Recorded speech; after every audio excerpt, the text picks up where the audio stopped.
ज्ञान भी इसलिए विकसित करना आवश्यक था कि मैं अपने ज्ञान को अपने बच्चों तक आसानी से पहुंचा सकूं। अन्यथा इस शिक्षा का दोष ही दोष है, लाभ गति नहीं। अपने आत्माओं, इंसान जब भगवान से डरने वाला हो जाएगा तो 90% झगड़े खत्म हो जाएं, घर के भी समाप्त हो, घर में भी जो आपस में कलह है या समाप्त हो जाएगी और आपसी द्वेष समाप्त हो जाएगा।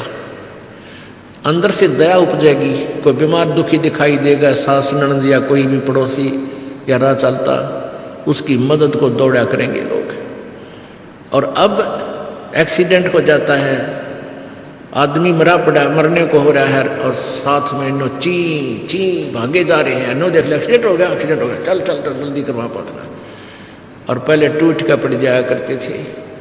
तो ऐसे एक भक्त बता रहा था कि मेरा शाम में एक्सीडेंट हुआ और सुबह तक मैं भुगत रहा, तड़फ रहा, कोई निकट नहीं आया। सूर्य उदय हुआ, जब घर वालों को पता चला भी नहीं आया, ढूंढते ढांढते ऐसे वहाँ पहुँचे, जब मुझे उठा के लाए, बस एक आध सांस ही रह रहा था, मेडिकल तक पहुँचा इतने। तो पुण्यात्माओं, हम निर्दयी हो गए, डर रहा नहीं भगवान का। दया धर्म का मूल है, पाप मूल अभिमान, और तुलसी दया ना छोड़ियो जब लग घट में प्राण। अब परमात्मा क्या बताते हैं कि मानुष जन्म दुर्लभ है, ये मिले न बारंबार। जैसे तरवर से पत्ता टूट गया वो बाहर नहीं लगता डर। आप अपने परिवार में रह रहे हो, बेटा बेटी, कार कोठी, पति पत्नी, माता पिता, रिश्तेदारी, कोई मित्र दोस्त सहेली, आपका कितना अच्छा दिल लग रहा है, आप बहुत अपने आप को आनंदित मान रहे हो, और अचानक कोई रोग हो जाता है जानलेवा, कैंसर। और कैंसर होगी, 1 2 4 हॉस्पिटलों में भी ट्रीटमेंट हो चुका, कोई राहत नहीं।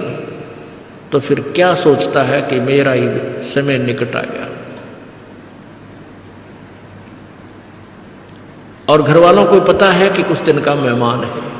उस अतिथि में सोचे अपने आप को उस अतिथि में ले जाकर सोचो कि ये अतिथि किसी के साथ भी हो सकती है। अपने परमात्मा में रुचि बनाने के लिए हमने इन फॉर्मूलों का प्रयोग करना पड़ेगा। वैसे नहीं बात बना करती, ये ज्ञान वैसे नहीं दिया जा रहा। प्रभु का यहाँ आने का उद्देश्य यही था कि मैं ज्ञान प्रचार करूं। ना उनको क्या आवश्यकता थी आने की, एक खड्डी में बैठ कर कपड़ा बुनने की, एक झोपड़ी में निवास करने की, जो सारी सृष्टि का मालिक है। उसका उद्देश्य था कि मेरे बच्चे यहाँ महादुखी हैं, ये झूठे सुख को सुख मान बैठे हैं, ये नकली सुख है, कल को मृत्यु हो जाएगी, इनको मूर्ख बना रखा है इस काल में। ये तेरा बेटा है, या तेरी बेटी, ये तेरी कार, ये तेरी कोठी, और कल मृत्यु हो जाती है, उसका क्या है, नालायक का कुछ भी नहीं, कुछ नहीं। उस बोली आत्मा का परमात्मा हमें यही याद दिलाने आते हैं कि तुम धोखे में डाल कर यहाँ रखे हुए तुम्हें मूर्ख बना रखे, और तुम्हारी बुद्धि इससे आगे सरकती नहीं। चारों युग में संत पुकारे, कूक कहा हम हेल रे, हीरे माणक मोती बरसे, ये जग चुगता ढेल रे। परमात्मा कहते हम चारों युगों में आकर आवाज लगा लगा कर समझाया, परंतु इनके एक नहीं समझ में आती, क्योंकि काल ने इतना प्रेशर डाल रखा आपके ऊपर, आपके बस की बात नहीं। हाँ, ये परमात्मा का ज्ञान, सूक्ष्म वेद का ज्ञान और ये मंत्र, ये एंटीबायोटिक है, ये एंटीबायोटिक वस्तु औषधि आप कानों के माध्यम से अंदर जाने दोगे तो एक दिन इसका समाधान हो जाएगा, और आपको सच्चाई महसूस होगी कि सचमुच हम गलत फंस गए। तो ऐसी स्थिति में जो व्यक्ति आ जाता है कि अब मैं कुछ ही अक्षणों का, कुछ दिनों का मेहमान हूं, तब वो सोचता है, वो क्या बोलता है, उसके विषय में परमात्मा बता रहे हैं कबीर जी। वो क्या बोलता है, पात झड़नता यूं कहे, सुन भई तरवर राय, अब के बिछड़े नहीं मिले, ना जाने कहाँ पड़ेंगे जाए। अब जैसे बड़े पूरे परिवार को त्याग कर एक प्राणी जाने लग रहा है, उसको पता है कि तेरी मृत्यु डेफिनेट है। अब वो अंदर से सोचता है कि भगवान ईब के बनेगी मेरे साथ, कहाँ जाऊंगा, ना जाने कहाँ पटकेगा ये, कहाँ जन्म होगा, किस योनि में जाऊंगा। तो आसपास बैठे हुए बुजुर्ग समझदार व्यक्ति, अड़ोस पड़ोस के भी आ जाते हैं कि ये तो मरने वाला है, चलो हमदर्दी व्यक्त करें वहाँ पहले ही बैठ जाते हैं। आकर वो कहते हैं भाई, उसको सांत्वना देते हैं कि भाई एक दिन सब ने मरना है, यहाँ तक कोई नहीं रहा भाई, जिसका समय पूरा हो जाता है उसको तो जाना ही पड़ेगा। तो इस तरह उसको सांत्वना देकर मरण जोगा ब्योत करते हैं कि तू मर, इतने थोड़ा सा दिल डट जाए, इतना अवश्य कर देते हैं। तो यहाँ परमात्मा कहते हैं कि वो सच्ची चीज समझाना चाहते हैं कि आज तू जिस परिवार को अपना मान रहा है, दोबारा इसमें तू इसी स्थिति में फिर नहीं आओगा जिस दिन तेरी मृत्यु होगी। हाँ, अब रहते रहते सब कुछ कर, आप भी मालिक ने याद कर, अपने बच्चे भाई बहन बेटियों को, माता और पिता को भी मालिक के चरणों में लगा।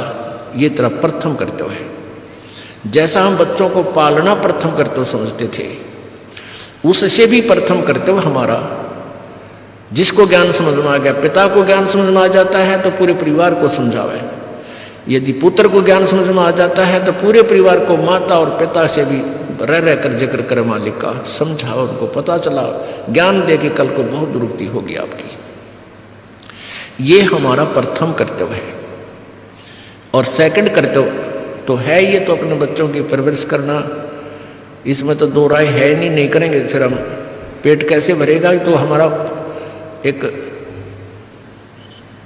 वो है, परमात्मा का दिया हुआ एक व्यवस्था है, इसमें तो हम करेंगे। और कुछ ऐसा भी है कि जिसके माता पिता बचपन से ही मर जाते हैं, दोनों ही मर जाते हैं, वो बालक भी अपने संस्कारवश बड़े भी होते हैं और वो अपना पूरा उनसे भी अच्छी तरह सेट होते हैं जिनके माता पिता जीवित हैं। इस दास के साथ खूब बीती ऐसी बातें। एक रिश्तेदार हमारा निकट का, और वो छोटे छोटे बालक, उसकी मृत्यु होगी, और वो आखिरी सांस यही कह रहा था, मेरे बालकों का क्या होगा, मेरे बच्चों का क्या होगा। आज वो बालक जो दूसरे भाई जीवित हैं उनसे ज़्यादा सुखी है वो, उसके बच्चे, उसे अच्छा व्यवसाय है। तो ये जो हम अपना प्रथम कर्तव्य मान रहे थे, ये भी गॉड गिवन है, प्रभु दत्त है, पूर्व संस्कार में निर्धारित है। ये तो परमात्मा ने करना ही कराना है, आपसे करवाना है या किससे करवाना है, उसने ये संसार चलाना ही चलाना है। रही बात मनुष्य ये आत्म कल्याण की, ये हमारा प्रथम कर्तव्य है। और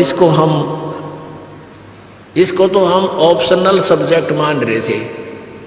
जैसे बालक पढ़ते हैं ना, लेवत ले लेना तो ना ले सब्जेक्ट ने, हम ऐसा मान रहे, जबकि ये वेरी इंपॉर्टेंट सब्जेक्ट था, हम छोड़ चुके थे। तो ये ज्ञान बताया जाता है कि